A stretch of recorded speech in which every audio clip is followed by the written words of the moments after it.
श्री स्वामी समर्थ. घरातील मिठाच्या डब्यात ठेवा फक्त ही एक वस्तू. गरिबी कायमची दूर निघून जाईल आणि पैसे येण्याचा मार्ग मोकळा होईल. माता लक्ष्मीच्या आशीर्वादाने तुमच्या जीवनामध्ये धनलाभ होईल. जर तुमच्या घरामध्ये मिठासाठी डबा वेगळा ठेवला आहे, जर तुम्ही कोणत्या वेगळ्या डब्यात मीठ ठेवले नसेल, तर आजच मिठासाठी एखादी बरणी आणून ठेवा. कारण उपायाविषयी डब्यात एक गुपित वस्तू ठेवायची आहे. त्याविषयी वास्तुशास्त्रामध्ये लिहिलेले आहे आणि सांगितल्याप्रमाणे तुम्ही मिठाच्या डब्यामध्ये ती गुप्त वस्तू ठेवली तर सर्व अडचणींपासून मुक्ती मिळेल आणि जीवनामध्ये सुखसमृद्धी, धनदौलत सर्व काही मिळेल. मित्रांनो, एका गोष्टीला समजून घ्या. प्रत्येक व्यक्तीच्या घरामध्ये मिठाचा डब्बा असतो. तो सरळ त्या व्यक्तीच्या घराच्या आर्थिक दृष्टीने संबंधित असतो.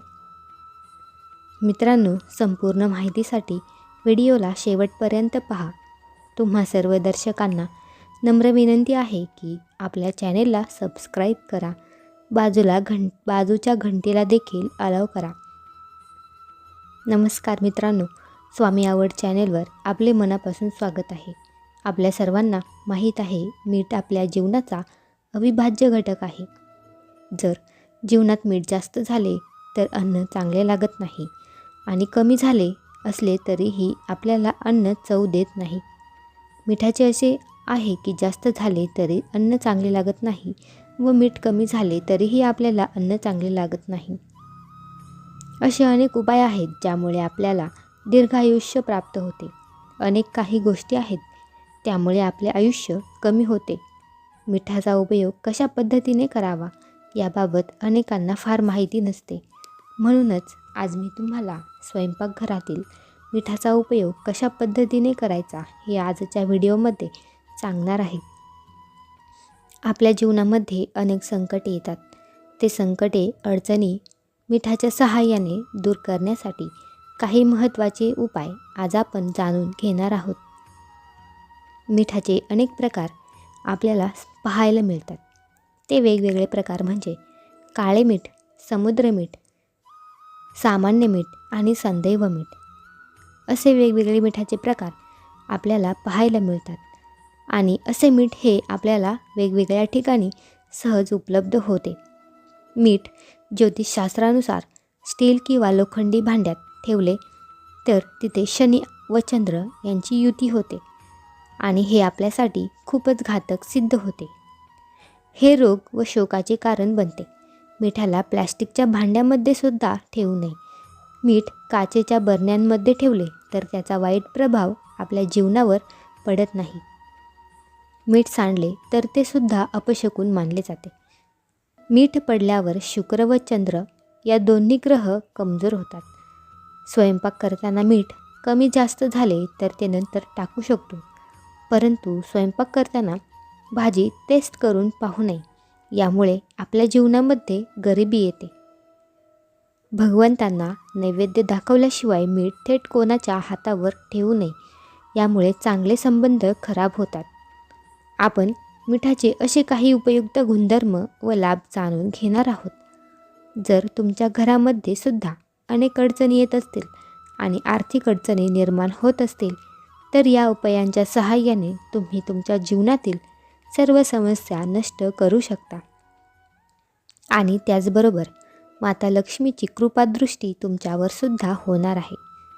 चला तर मग जाणून घेऊया मिठाचे अनेक उपाय काय आहेत. त्याबद्दल सर्वात पहिला उपाय म्हणजे आपल्याला आधी काळे मीठ घ्यायचे आहे.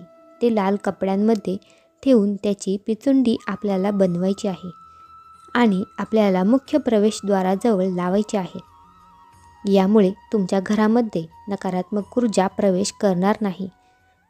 काळ्या मिठाची पिचुंडी जर तुम्ही तुमच्या तिजोरीत ठेवली तर यामुळे तुमच्या घरामध्ये पैशांमध्ये वाढ होईल व यामुळे तुमची तिजोरी नेहमी भरलेली आणि महालक्ष्मीची कृपासुद्धा तुमच्यावर सदैव राहील. हा उपाय केल्याने तुमच्या घरामध्ये नेहमी सुख शांती वास्तव्य करेल. त्यानंतर दुसरा उपाय म्हणजे आपल्याला एक काचेची बाटली घ्यायची आहे आणि त्या काचेच्या बाटलीमध्ये आपल्याला मीठ भरायचे आहे आणि ही बाटली आपल्याला बाथरूममध्ये ठेवायची आहे. असे केल्याने आपल्या बाथरूममधील नकारात्मक विचार निघून जातील व बाथरूममधील जे जीवजंतू कीटक असतात त्यांच्यापासून सुद्धा तुमचे संरक्षण होईल. शास्त्रामध्ये सांगण्यात आलेले आहे की मीठ आणि काच हे दोन्ही राहूचे कारक आहेत. म्हणून जर आपण घराच्या एका कोपऱ्यामध्ये काचेच्या बाटलीमध्ये मीठ ठेवले तर घरातील नकारात्मक ऊर्जा नष्ट होऊन सकारात्मक ऊर्जा तयार होते. स्टील भांड्यात मीठ ठेवले तर अशा वेळी चंद्र व शुक्र यांची युती होऊन त्यांचे परिणाम तुम्हाला भयंकर होऊ शकतील. यामुळे तुमच्या जीवनामध्ये दुःख अडचणी निर्माण होऊ शकतात. मीठ नेहमी काचेच्या बरणीत ठेवावे.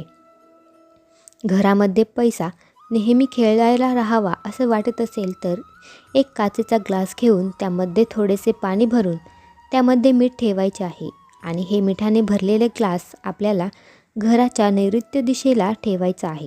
असे केल्याने आपल्या घरामध्ये पैसा नेहमी खेळत राहतो. आणि या ग्लासमागे एक लाल रंगाचा दिवा लावावा म्हणजे बल्ब पेटवावा. या ग्लासमधील पाणी पूर्णपणे सुकून गेल्यावर नंतर पुन्हा आपल्याला त्यामध्ये मीठ आणि पाणी भरायचे आहे.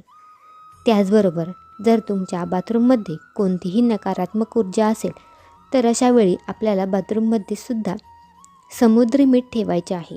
यामुळे तुमच्या बाथरूममधील वास्तुदोष पूर्णपणे दूर होऊन जाईल. जर तुमच्या बाथरूम चुकीच्या दिशेला असेल तर बाथरूमच्या उंबरठ्यावरील लाल रंगाने जाड रेषा काढावी. जर तुमच्या मुलाला नजर लागली असेल तर अशा वेळी चिमूटभर मीठ घेऊन त्याच्या अंगावरून ओवाळावे आणि ते मीठ वाहत्या पाण्यामध्ये सोडून द्यावे. जर आपल्याला व्यक्तिगत नजर लागली असेल तर अशा वेळी मूठभर समुद्र मीठ घेऊन आपल्या अंगावरून 3 वेळा फिरवावे व त्यानंतर हे मीठ शौचालयामध्ये जाऊन फेकून द्यावे. असे केल्याने आपल्याला जर कोणाची नजर लागली असेल तर ती नजर निघून जाते. अनेक वेळा वास्तुदोष दूर करण्यासाठी सुद्धा मिठाचा उपयोग केला जातो. असे काही उपायांनी आपण दोष दूर करू शकतो. जर तुम्हाला तुमच्या वास्तूमध्ये नेहमी भीती वाटत असेल तर अशा वेळी आपल्या दोन्ही हातामध्ये मीठ घ्यावे आणि उभे राहा आणि ते मीठ बेसिनमध्ये टाकून द्या आणि नळ चालू करून ते मीठ पूर्णपणे वाहू द्या. असे केल्याने आपल्या घरातील वास्तुदोष संपूर्णपणे नष्ट होऊन जातो. मित्रांनो, हा व्हिडिओ तुम्हाला आवडला असेल तर नक्की लाईक करा आणि आपल्या मित्रांबरोबर शेअर करायला विसरू नका आणि आपल्या प्रतिक्रिया कमेंट करून नक्की कळवा. तर भेटू अशाच नवीन व्हिडिओमध्ये. तोपर्यंत धन्यवाद.